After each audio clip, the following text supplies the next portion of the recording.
Island and Victoria and Vancouver.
Test. Oh my God, that's loud.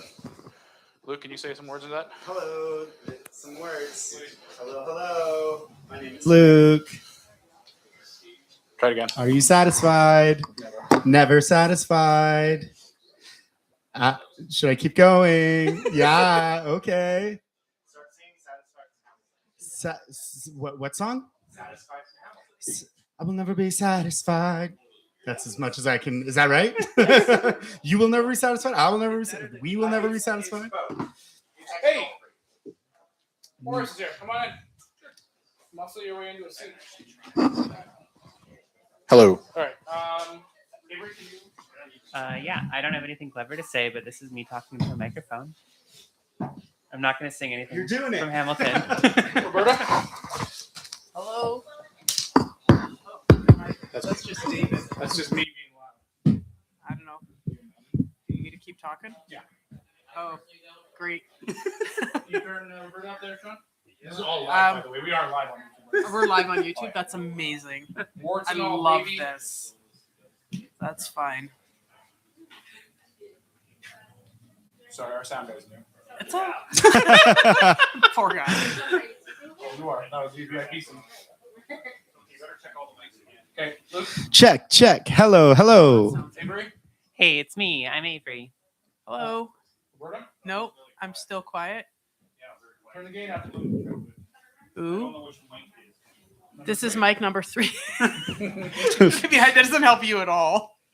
Okay. All right, Chris. Hi. The water David gave me is a little too cold for my preference. Okay, we good? We're good.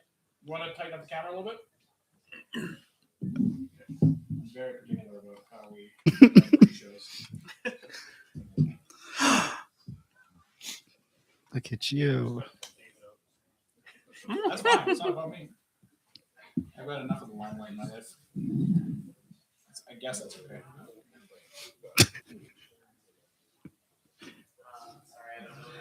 I think it looks really nice. You're doing a good job. Okay, ready? Okay. Hello. All right. Everyone take a deep breath. Oh my God, I got feedback already, Sean? You good? You got to manage? Dial it in? You got to set the tone, Sean. All right. Thank you so much, everybody, for joining us today in our 5-year anniversary panel discussion with 3 great creators and Luke Ehrenholtz.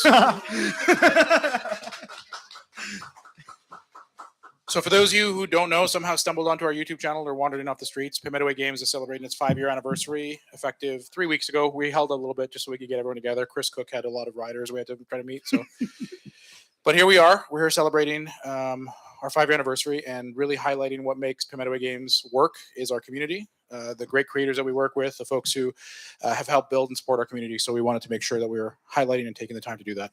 So I'll start with introductions for everybody. Starting to my right is 1/4 of the trio that makes up Honorwood Games, Luke Aaronholtz. Luke is based here out of Edmonton, though the rest of his team is in Calgary because they try to keep as much distance as they can from him while still maintaining some operational functions. Next to Luke is Avery Alder, Nailed it.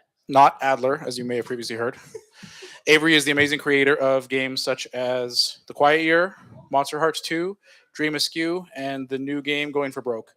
Avery was originally in Ontario, but realized how awful it was and decided to relocate to Edmonton about a year ago. And is now a mainstay in the Edmonton gaming community. Next to Avery is Roberta Taylor, the star designer of games such as Maple Valley, Creature Comforts, Cafe Barras, and the soon-to-be-released River Market. I'm still pitching a dark twist on the Maple Valley trilogy called Fall of Maple Valley that we're still workshopping. So you can look for that in Kickstarter 2028. Next to Roberta is Chris Cook, Edmonton's new and upcoming game designer, the designer, publisher, and success story behind the game Unscrewed and the future middling game called Headway. Chris Cook is my unofficial protege who I've taken under my wing, and I'm trying to teach him the ways of navigating the world. Thanks so much for everyone for being here. And Luke, we really appreciate you taking the time and coming out and helping celebrate Metawe Games' 5-year anniversary and sharing your own experiences.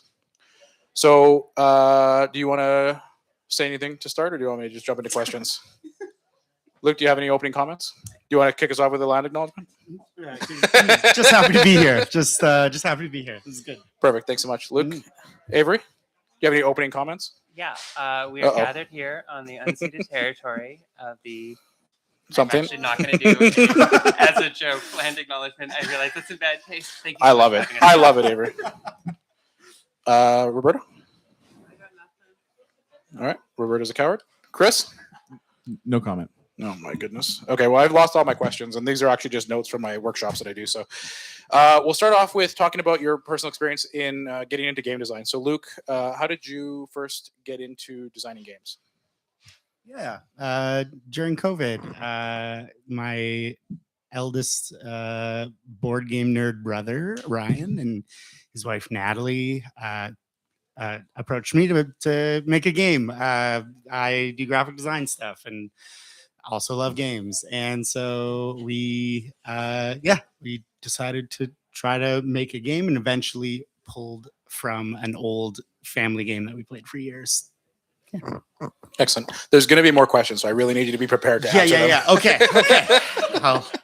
I'll write some notes. Avery, same question. What was your first experience in getting into game design? Yeah, so for me, I do role-playing game design. For me, it started with trying to play D&D after years of having it hyped up in my mind and having it completely fall flat and descend into a lot of bickering between me and my friends about how we thought the game was supposed to work. That sent me down a rabbit hole. Normally, I feel like if you have a negative first experience with something, you just stop doing it.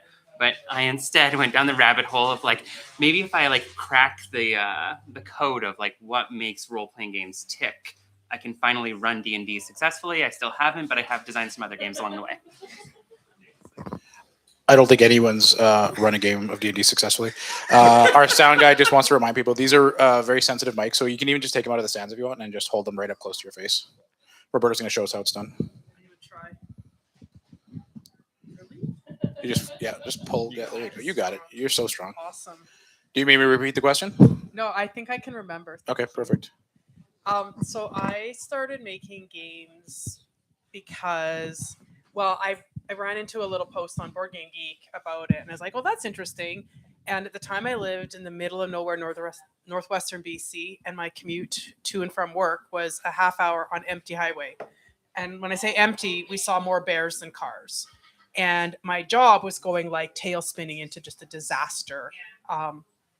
And so I realized that, hey, thinking about this idea of making a game was keeping my brain busy from stressing out about a job situation that had gone pear-shaped. And then it just snowballed from there of and I really enjoy this. And then you start learning more and off it goes. And encountering people. I think that was the other part of keeping going, was running into other game designers online and finding community. Chris, I've already heard from you enough. We don't need to hear from you. Yeah, for me, I've always wanted to be a game designer since I was very little. I played games, and whenever people would ask me what I wanted to be when I grew up, before I even really knew what it was entailed in making games, I would tell people I wanted to be a game designer. When I got older, I learned what that was like, and I got to go to school for it, fortunately. I'm grateful I've been able to work professionally as a video game designer for the last 10 years, actually. Right now, I work at Inflection Games here in Edmonton. And board games have always been something I've enjoyed playing on the side, but it wasn't until I went to school for video game design. Actually, Roberta came in and did a talk at the school that I was at, and I had thought about making board games before too, but never really took it seriously. And I think her coming and talking sort of helped germinate the seed a little bit. So yeah, just kind of went from there, slow and steady, and yeah, nothing more exciting than that, really. Excellent. Thanks so much. I was listening. Chris and I just came off of a week-long honeymoon in Whitehorse, so He's really tired of me. That's true. Luke, community is a huge part of what we do here at Metawe Games, and I think that for all of our panelists, community is a huge part of. You don't have to move. I can still see Avery. Still a big part of your experience in creating games, marketing games, building games. Can you talk a little bit about how community has shaped the work that you do with Honorwood Games? Absolutely. When it comes to community, Metawe and David have been really huge for us, and I think you and Metawe Games is where I've felt the most supportive community for our game. Thank you so much, and yeah, just to. In the early stages when we were trying to find people to playtest and funders for our game, to have a place like this that welcomed us to share our game with this community, and meant so much to us, and continues to mean a lot to us, and so we're really grateful for that. And then just over the years of now selling our game and being I've been able to meet some of you before and spend time at markets and stuff together, and yeah, it's really inspiring, and it helps you also be able to problem solve things that are it's such an uncharted job market, I suppose, compared to like something you would typically go to, I don't know, post-secondary for. So to have other people that you can learn from and talk to is priceless. Awesome. Thanks so much, Luke. For me, I feel like I grew up in a village. I had a big sense of community growing up, and then I moved from that village of less than 1,000 people to Vancouver to go to UBC and experience such intense culture shock. And from that point, kind of since, I've really been curious about like pulling apart like what makes community not just a group of people or not just like a set of circumstances, but like something integral with its own kind of spirit and animism. And so a lot of my games have been about exploring community and exploring what happens when communities are fractured and whether it's possible for them to rebuild. And I mean, as a result, I feel like of thinking about that for all these years, I've become, I think, a lot more adept at spotting cynical kind of gestures towards community. And I see that a lot in how people talk about the role-playing game community or things like that. And in contrast, I feel like Pay Metawe is just like really, you're a really genuine community builder. I think we've all felt that. I think we all know that this is not just a store. Thank you. Well, you can't be interested in playing or making games if you're not interested in relationships with people, and ultimately that builds community. And I think that's why I make games. Is I like sitting around a table with people and seeing them have a good time and watching people do that with games I've created. Of course, is extra special, but when you have a space that is safe and welcoming, that makes it just so much easier to like, get people together. And when I'm trying to get together playtest events, it's one of the things I'm always aware of is like, where do we meet that's accessible for all sorts of reasons? Is it transit accessible? Is it whatever, and it feels safe for folks and stuff, and that's something I've never hesitated here, so that's been really wonderful. But yeah. I'm so sorry. The bank just called. We're late on our rent. We have to shut it down. That last cup of water put them over the edge. Yeah, for me, I mean, I can echo a lot of what everyone else has said. I think particularly Luke, as someone who's self-published something, community is they're the people who play your thing. They're the people who help you make your thing better, and the other designers in the community are the ones who help you make your thing better, and you sort of feed off each other's ideas. I also think, actually, interestingly, the way that community informs design as a process itself is super interesting, right? I mean, my first game was very, very casual, very silly, meant to be something you laugh at with friends, and I think the spirit of such a social activity where you're playing it with people you trust and you're comfortable with lent itself to that a lot, right? I mean, you can fall into a trap sometimes of trying to design every edge case or every rule to be perfect for any combination of people anywhere on the planet, right? But at some point, I think maybe that's not the way we should be approaching things. Maybe it's okay to trust that the people who are playing the game are friends, and you can you can make something that's maybe not perfect on paper, but that people will like, because at the end of the day, that's who's playing it. So yeah, I don't know. That's the only real novel take I can have on this. Everyone else covered it really well, I think. That's why I put you last. Yeah. Chris, you brought up a point I'd like to dive into, the idea of imperfect designs. Each of you have created one or more games, and I'm sure you look back at some of your designs and wish there were things you could have done differently or would have done differently if you could go back. What are your thoughts on the idea of, as a creator, accepting that no design is ever going to be perfect, and that at some point the game just has to live and exist in the world? Someone else go first? No, Come back to me. No. We'll work backwards. We'll do this. We'll do the. Oh, sure. Yeah. Yeah, this is a topic I struggle with a lot, actually, because I'm sort of a perfectionist who is constantly confronted with the reality that, like David said, no design, no thing is ever perfect. I have a friend who says a quote a lot. I don't remember what the original source is, but he says it a lot, and I really like it. It's that art is never finished. It's just abandoned.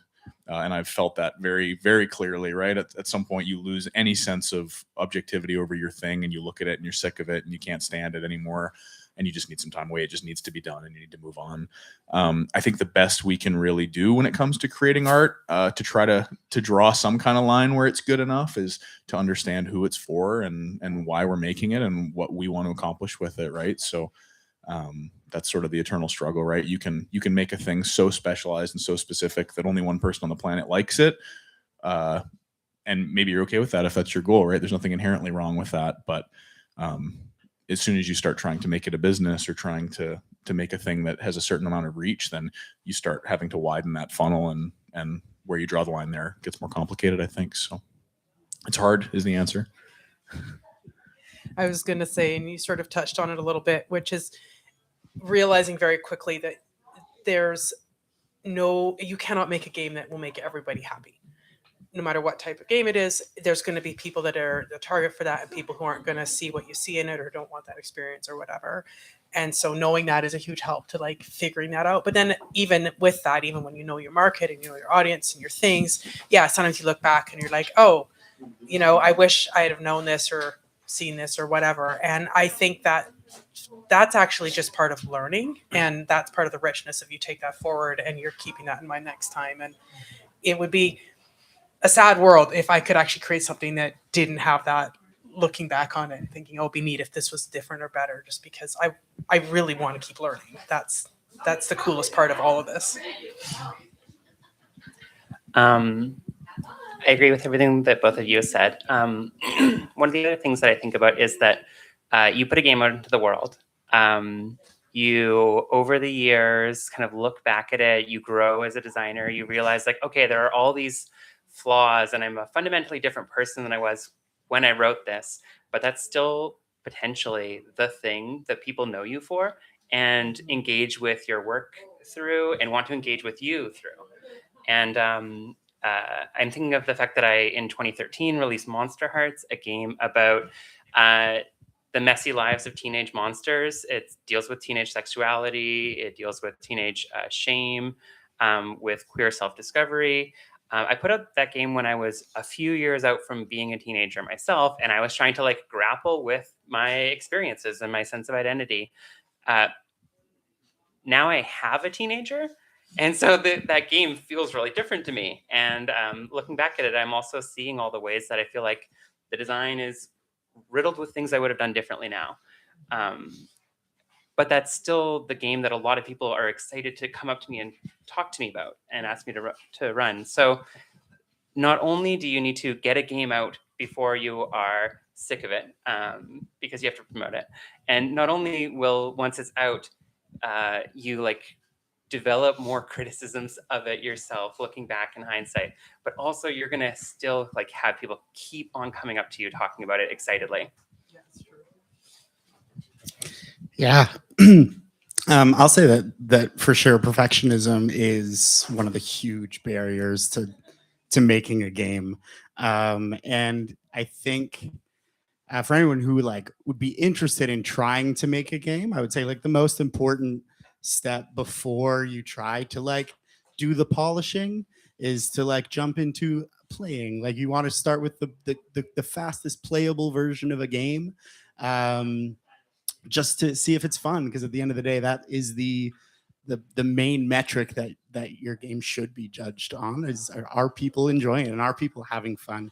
And you don't need to have and this is coming from the graphic designer of our team, but you don't need it to be beautifully designed for it to be a fun game. And so yeah, I think letting go of perfectionism, especially in your earliest stages of game design, is like critical to actually making it over the finish line and having a game that other people can play. Yeah, getting to the table as quickly as possible is huge. It is better to get to the table after about an hour of work on a game than it is to get to the table after about a year of work on a game. Yeah, I think people really have a bad habit, and I'm one of them too, of like having this perfect idea in their head, and then you're almost afraid to prove that it's not that by making it a thing, and you feel like, oh, if I just keep working on it before I show it to anybody, then it'll be perfect and nobody will have an issue with it. But that's just not how it works, right? You have to just like kill your ego as fast as possible, get the roughest version out as fast as possible, and find out what's actually good about it, because there's probably something there, but a lot of it's going to be bad. And it's kind of liberating to accept that, because you're like, sweet, if it's just a matter of doing this as many times as possible, that's easy. I don't even need to think about that. I just need to play the game and go from there. I also apologize to everybody who's watching this live or in the background. We're doing this at a train station where people are just coming and going all day. So people are going to continue to walk in front of the camera. So I've had conversations, I think, with each of you, as I have with anyone who makes the mistake of making eye contact with me for more than 3 seconds, about capitalism and how harmful it is to our world. So I'm curious to hear your perspectives on how you reconcile your work as creative folks, people who are creating art, with the hyper-capitalist market that we exist in, particularly as it relates to tabletop games. We're going to start with you, Luke.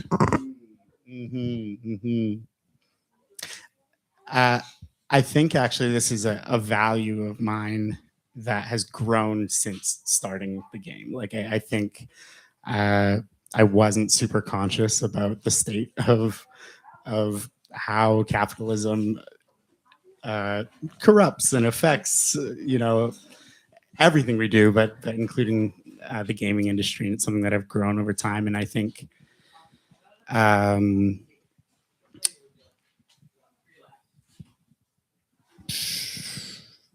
lost the track to where were we going? What's the question here?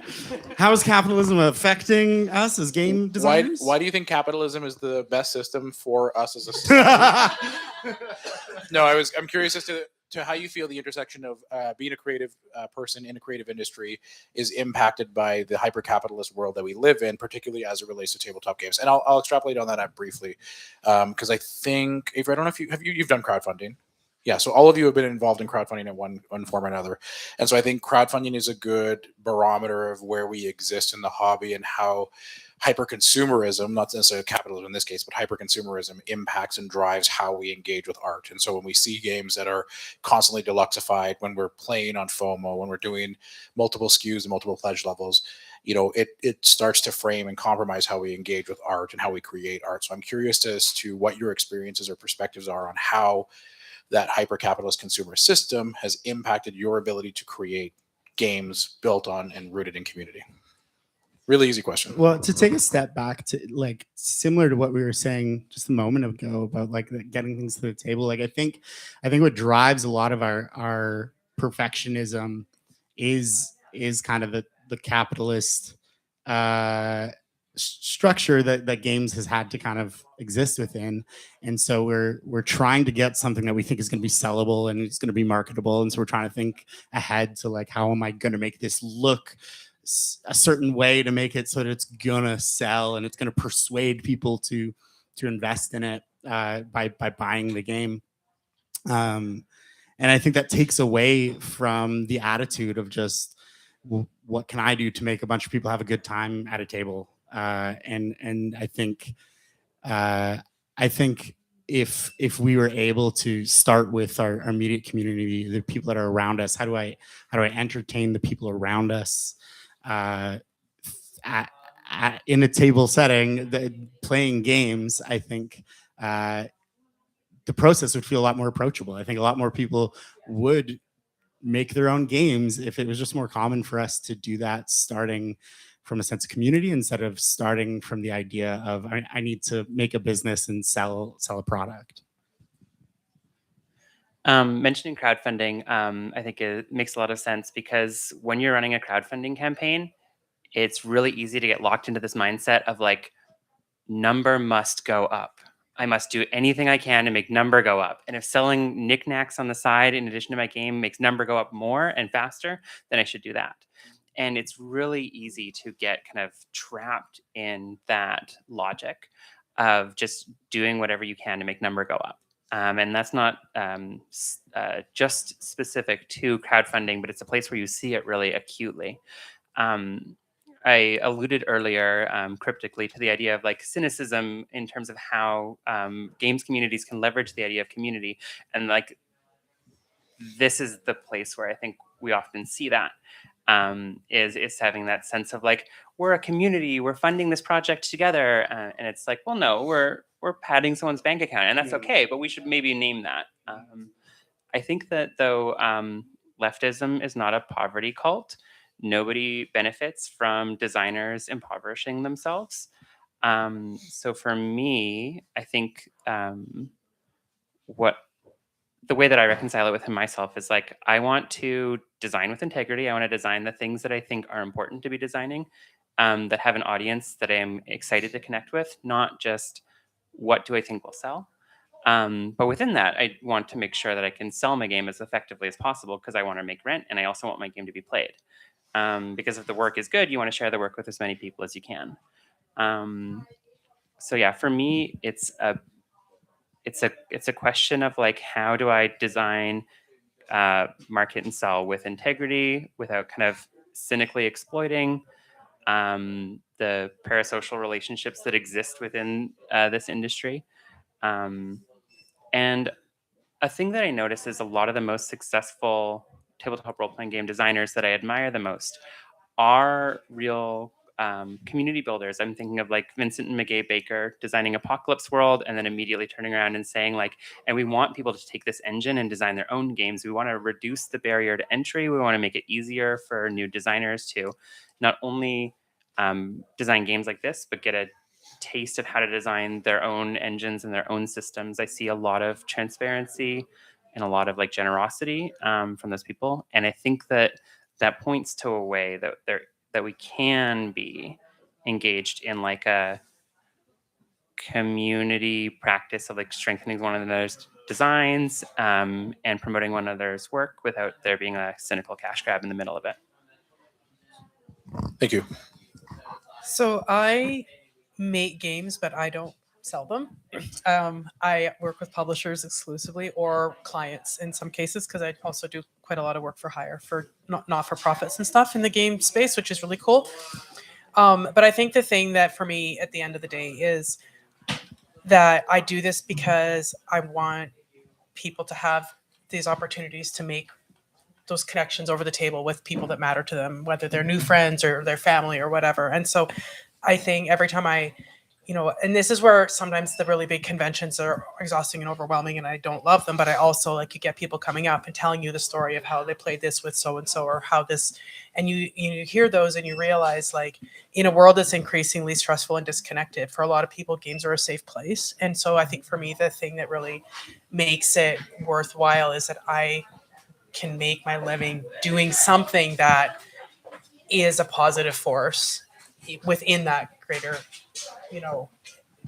question. And not every publisher I've worked with is as good as others at moving in the world in a way that I think has integrity, but you try to find the ones that do and stick with them. Actually, Roberta, I'm curious. As someone who does, I'll ask the questions here, please.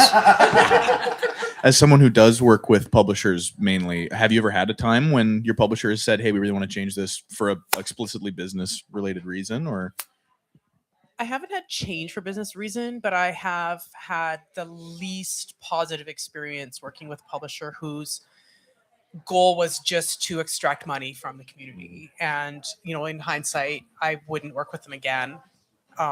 But you don't, you go in, you learn as you go on, right? But you realize, because their attitude of the consumer isn't a person you're building a relationship with because you want them to have a great time. You just want them to buy the thing, is very different in how they view all the people they work with. And it makes it for a much less pleasant experience than with someone who's there because they're passionate first, I think. Yeah. Awesome. Thank you. Yeah, I was curious. As for my answer on it, I pretty much agree with everything everyone else said. They're the kinds of struggles we have all the time. I totally agree with Avery's point about falling into the trap of trying to make as much money as possible. I think the thing I've found myself doing is really asking myself, like, okay, what do I actually need versus what would just be nice? Because there's the 13-year-old boy in my head still who's like, you're gonna make $1 million doing this, man. Just ask any board game designer. We do it for the money.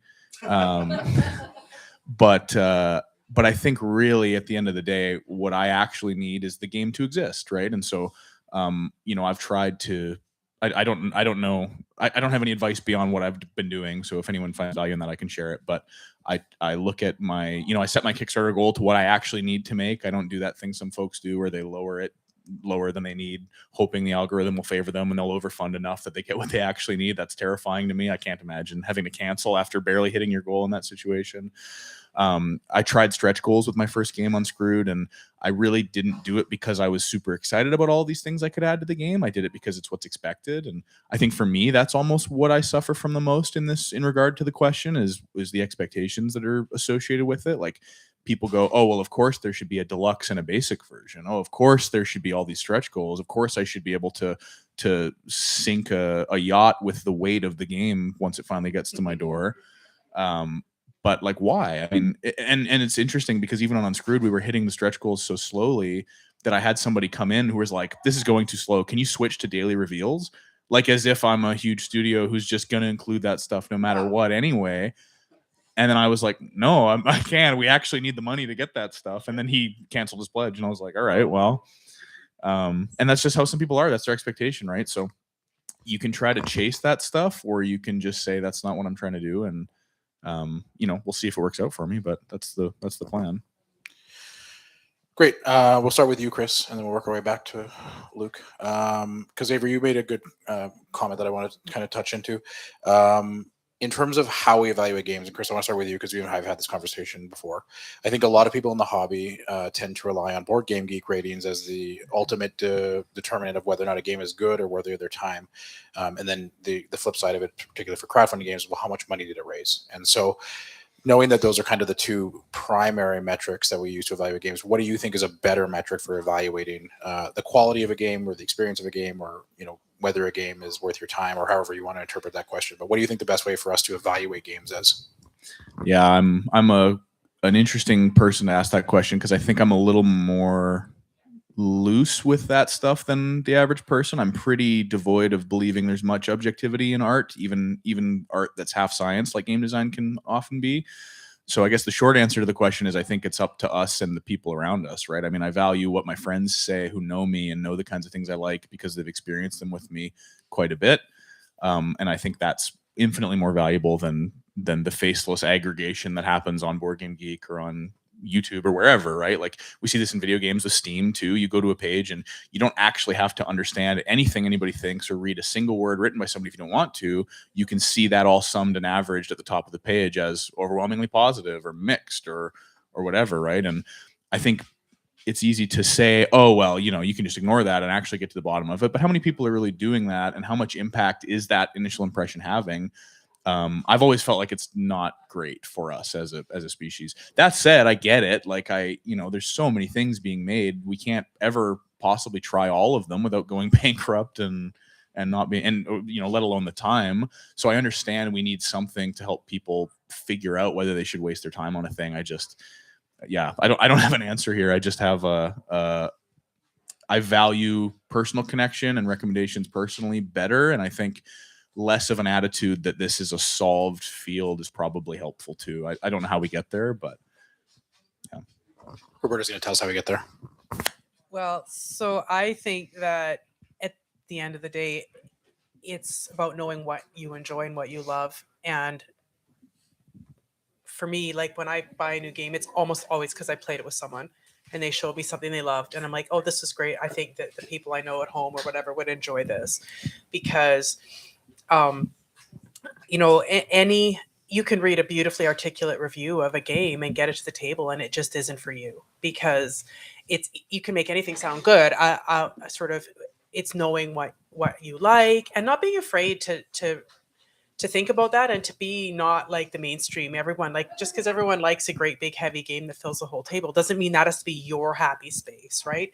And it's recognizing, like, yeah, I love goofy light party games, or I really enjoy this style, or I seem to like everything this friend of mine brings to me, so I'm just going to ask them when I'm curious for something new or whatever. And like much more organic, I think it's going to get you further. And with actually, especially with spending your dollars, because there's time. But if someone's going to teach me a game and they love it, I'll probably enjoy it. I might not want to play it again, but that passion always makes it a nice time. But as far as investing my money to play it again and own it, that's something where I think more organically is just better. And it's kind of easy in a hobby that's all about other people. So that's kind of nice. For me, I feel like if I finish a game and I'm immediately wondering, like, when will I get to play this game again? That's like the high water mark. As a designer, I have felt like really humbled by having people approach on a few occasions and say, like, hey, this game is the reason that I got into game design, or this role-playing game is like how I learned who I am. And so for me, that feels like a way bigger deal than like, oh, I got a review from a prominent reviewer. Prominent reviewer, I take that back. Please review my game. But honestly, like learning how games impact people, I feel like is the biggest thing. And often that's through playing. Occasionally, like with role-playing games, there are games that like not a lot of people have actually played, but like reading the text was like transformative for them. I know that for me, there's a couple like Mistrope Gate and My Life with Master are a few games that like transformed how I think about role-playing game design, though I don't actually think I played either of them ever.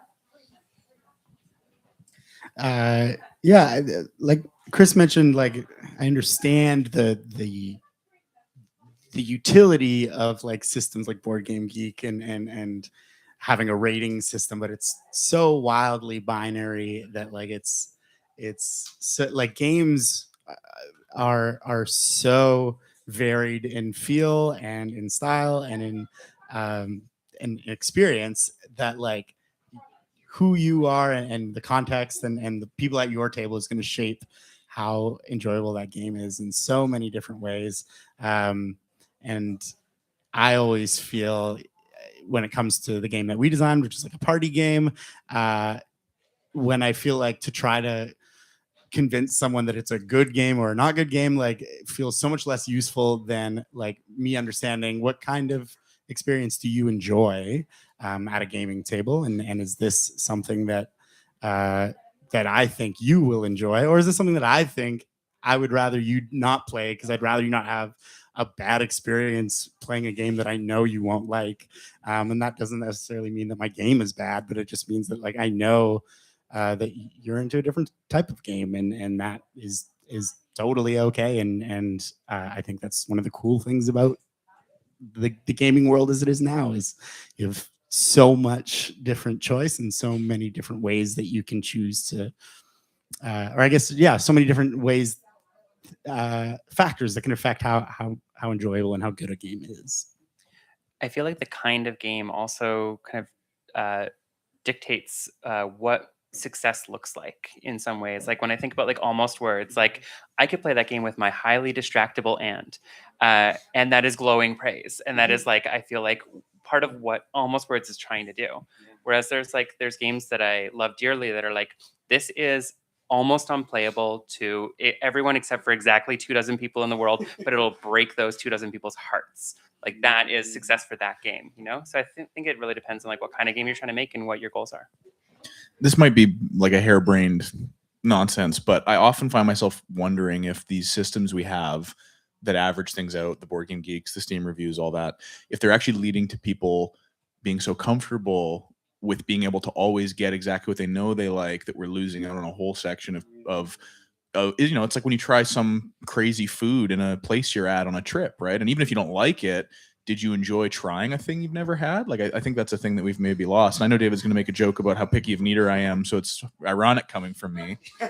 He just 8-miled me. Yeah.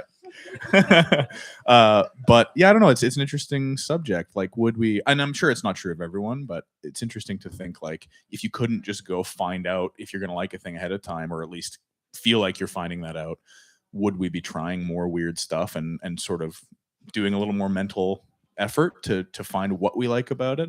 I think we're very quick to assume things exist on a spectrum from bad to good and that it's a linear spectrum, but I don't think that's actually true personally. Okay, I have one more question, and then if the panel's got time, we'll go to some audience questions. I think everyone can answer this, but I think we'll all agree this probably is most relevant to Luke. Luke, representation in games is extremely important. No, obviously it's for everybody. Representation in games is extremely important to us as a community, to Metawe Games, to our team, highlighting the diversity in the hobby, whether that's gender expression, whether that's sexual orientation, whether that's cultural background, and all the other intersectionalities that make us individuals. So I'm just wondering, from your perspective, what do you think folks can do, whether it's gamers, whether it's publishers, retailers, whomever, you can choose how you want to answer it, but what can individuals do to help better promote representation in the industry, in the hobby? Yeah, I mean, it does feel weird to be to offer some kind of wisdom or advice on doing this, but I think representation is like so important, and that can be done by bringing yourself, like I guess as game designers, by bringing yourself into your games and bringing the parts of yourself that maybe aren't for everyone. And this is where I think, capitalism really can drive us to try to design games that are for everybody, and takes out the parts of ourselves that that are maybe aren't for everyone, or maybe are more unique to certain people's experiences. And so to be brave enough to put yourself in the things that represent you, because you know they're going to represent other people in that community, is really important. And I think one of the most beautiful things that a game designer can do. So yeah, I know you'd have a good answer. I feel like if you are in a position to be a mentor or a booster or be someone who's bringing games to the table, become curious about who you've been overlooking. I think that it can feel bad to do that introspective work sometimes, but I think the outcome is always really good. So become curious about who you've overlooked in the past. And then if you are designing games, I feel like you kind of already said this, but like design the games that only you could make. One of the things about role-playing games in particular, and I think this is also true about board games, you can let me know maybe, but I feel like role-playing games are like structural storytelling. Like they are not the best medium for telling narratives, you know, specific stories about specific characters, but they are the best medium in a lot of ways for presenting decision points. Like, here are the factors that go into a decision. Here's the resources you have to work with. Here's the decision point that's put in front of you. What do you do? And I think that because of that power to do structural storytelling, to tell stories about decision points, games really benefit from people putting themselves into their work and presenting those decision points in a way that they might be the only person, to know how. One thing I would encourage everyone to do is to learn who's made the games you're playing.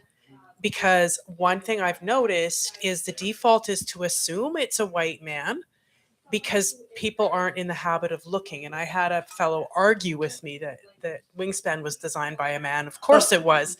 And it's like, it's a simple matter of noting the name on the box, but you'll find yourself being more aware and thinking about it differently. And that'll open you up to wondering, other things about those designers that you might learn, and designers from other cultures, and telling different stories, because the richness that's there is brilliant. But I think it's a really easy step to make that's really doable, is just start noticing that as a beginning for no matter where you are in the space.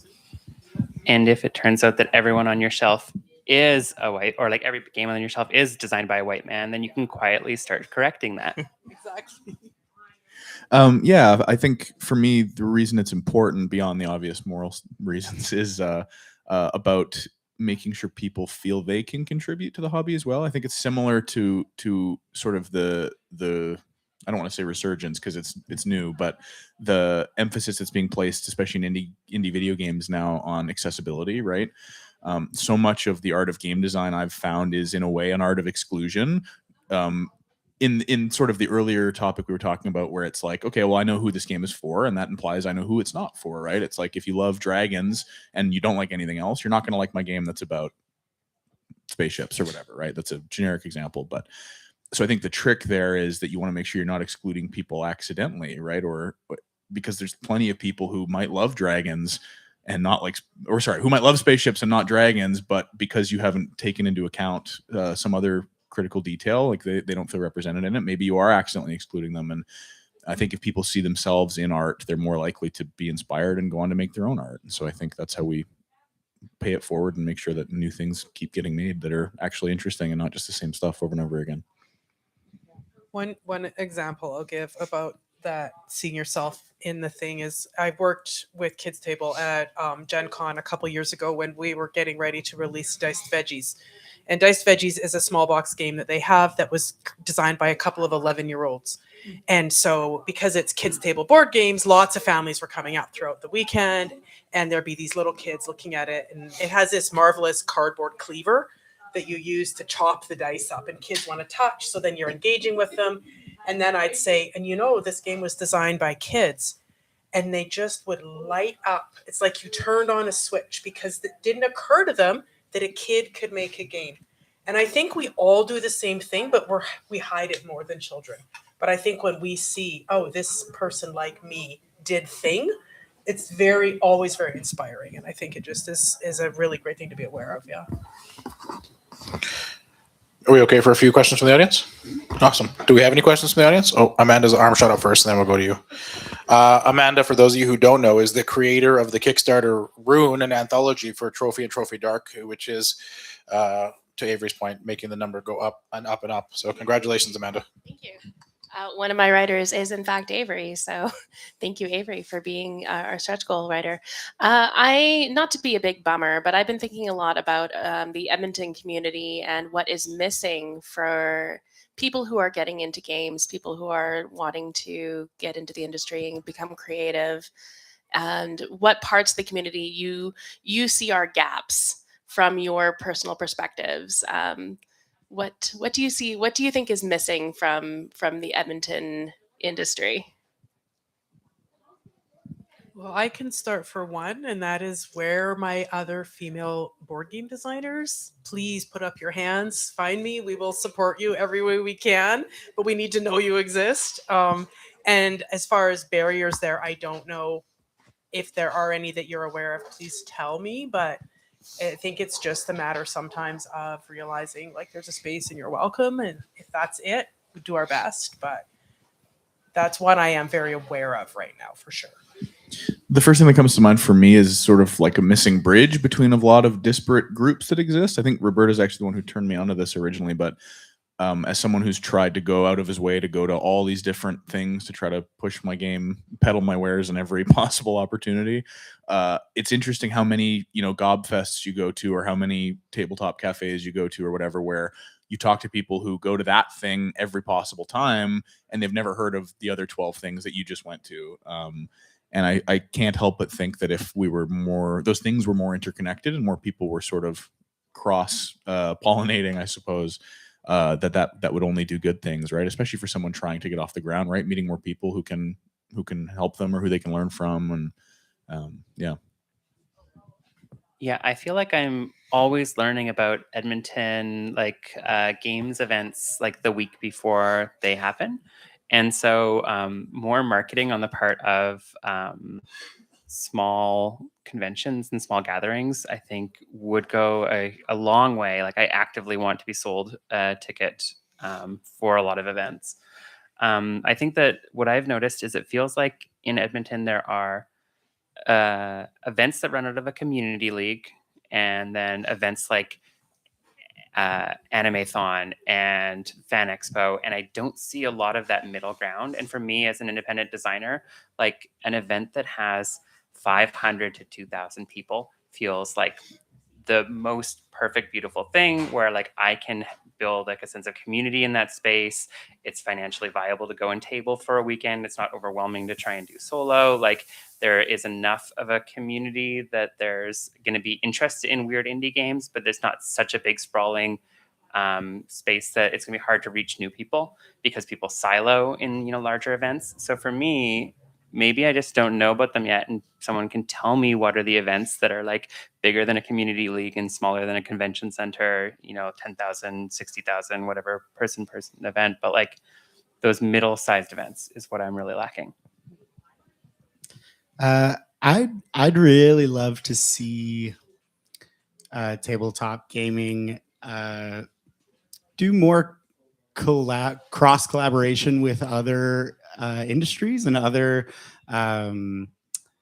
like other businesses and organizations in such a way that, like right now I feel like a lot of the board game events, or like kind of geek adjacent events, like it feels very it's for that community, and I want that to exist, and I want that to be there. But I think that there's so many people that I've encountered who whose understanding of board games is simply what has been sold at Walmart since they were a kid, and I would love to, like, I know that we know that board games are like really fun, and there's such a diverse array of options and opportunities in board games, and so much fun to be had. I would just love to see board games showing up in places other than where all the board game people are. And I would love to see board games showing up in events and in spaces that currently are dedicated to other things, but have space for games as a part of it, and maybe as I guess just seeing those communities start to combine a bit more, and create more opportunities for people to discover games. I would love to see. And then finally, I just think it's really inconvenient that Metawe is north of the river. I'm like a vampire. I won't cross running water.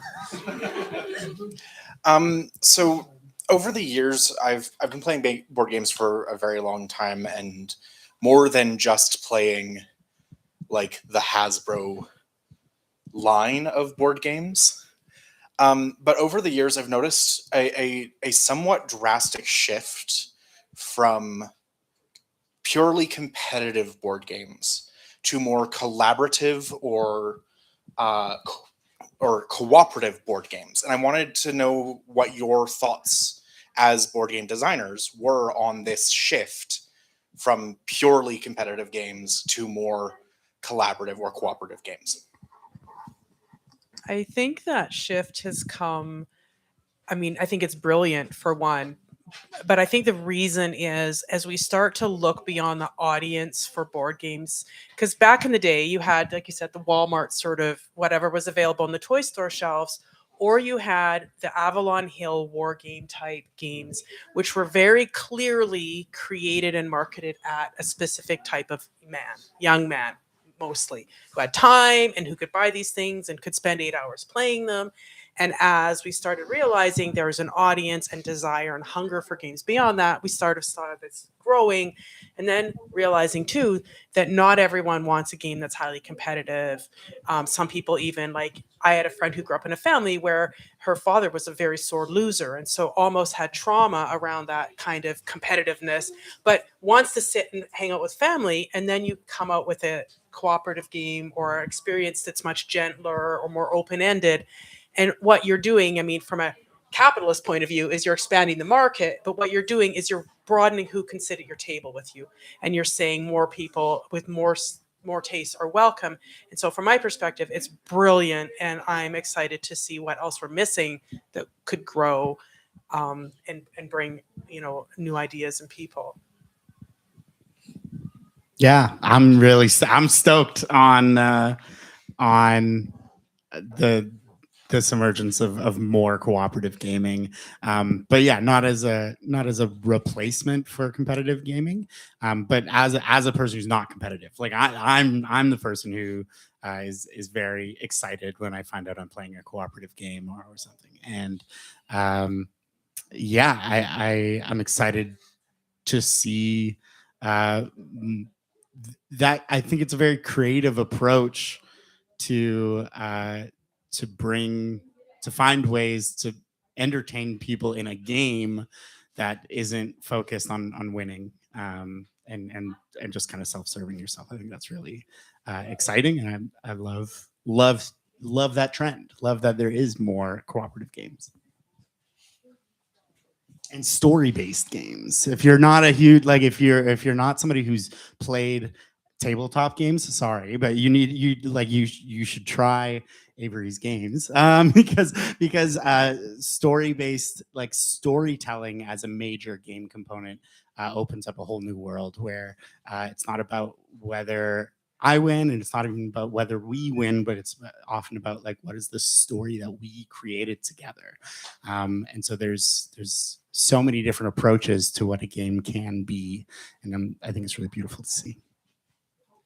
Within tabletop role-playing games, I feel like it's kind of the opposite trend has been true, that for a long time, people felt like the only kind of story you're supposed to tell is one where you have a team of operatives with diverse and complementary skills and non-diverse but still complementary backgrounds who go and do quests together. And anyone who wanted to deviate from that was being like a problem player. And so within role-playing games, I feel like there's been the opposite, an emergence of games that are like player versus player, that do have a competitive edge to them, or that there's a messy back and forth about whether these characters are working together or against one another. I don't have any great insights from that other than, the opposite is true for me. I don't have much to add. I think everyone pretty much covered it. I think, though, it's an interesting, hopefully beginning to what I hope is going to continue happening, which is that we've sort of hit the two big parents of like, are you against each other? Are you together? And I'm hoping this leads now to more strange variations of that, right? Like a game where you're technically against each other, but maybe the motivations are weird and you don't want to be against each other, and the whole experience of the game is built on that, right? And so I think things can get stale, but I think trying to artfully mix them up can lead to some pretty cool stuff. So that's something I'm excited for. Not really an answer to the question, sorry. That was great, Chris. Sorry, I'm trying to get something ready for the closing of our panel.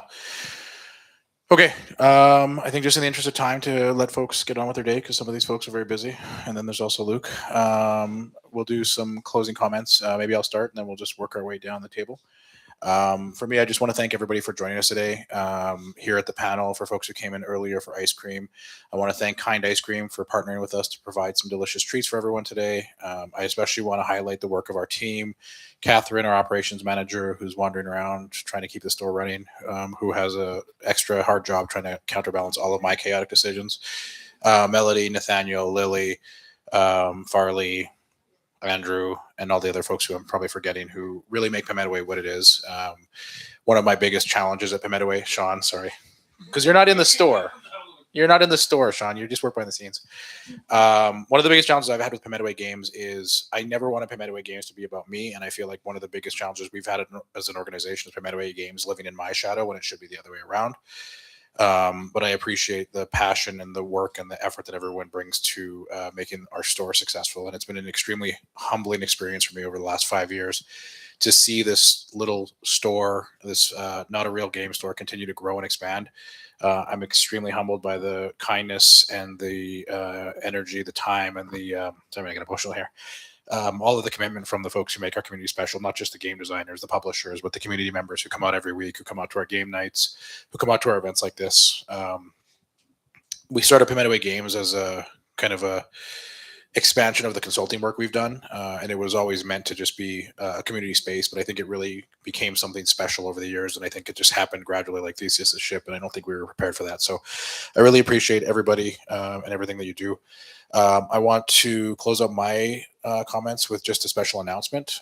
We've posted it on social media, but for those of you who don't know, we are launching a Metawe Community Fund.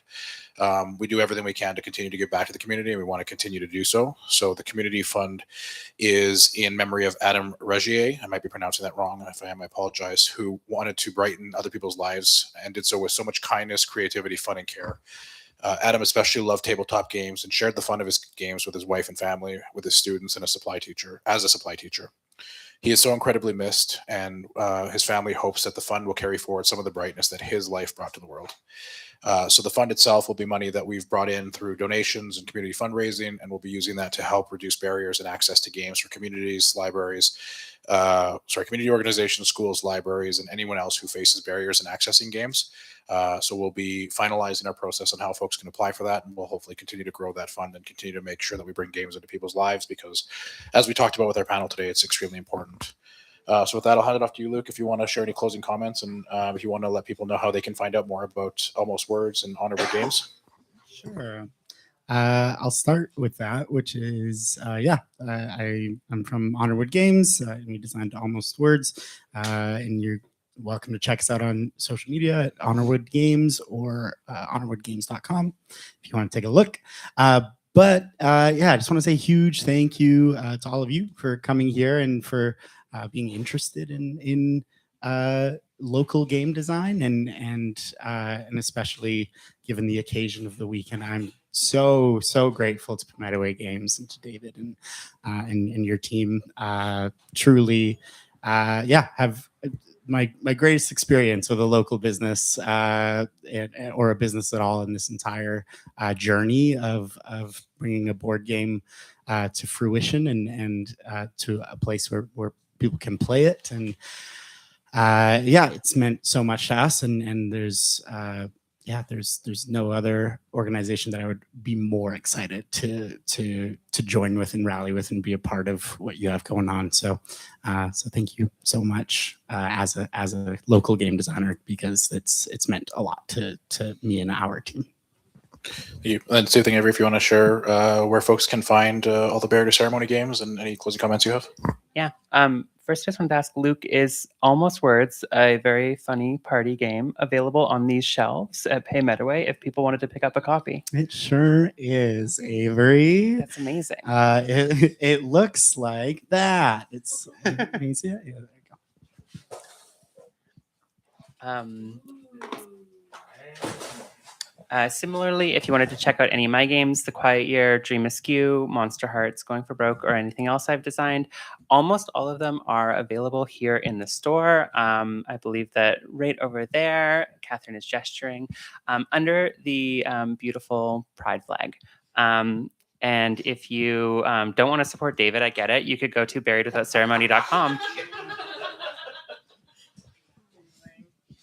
Well, thank you everyone for coming and listening to us talk. If you want to find me online, you can look at robertataylor.ca, and that will direct you to places to find my games. I'm on Blue Sky, but I don't remember what I'm on there as. Probably Roberta Taylor, but maybe not. I should say. And yeah, also a lot of my games are available here.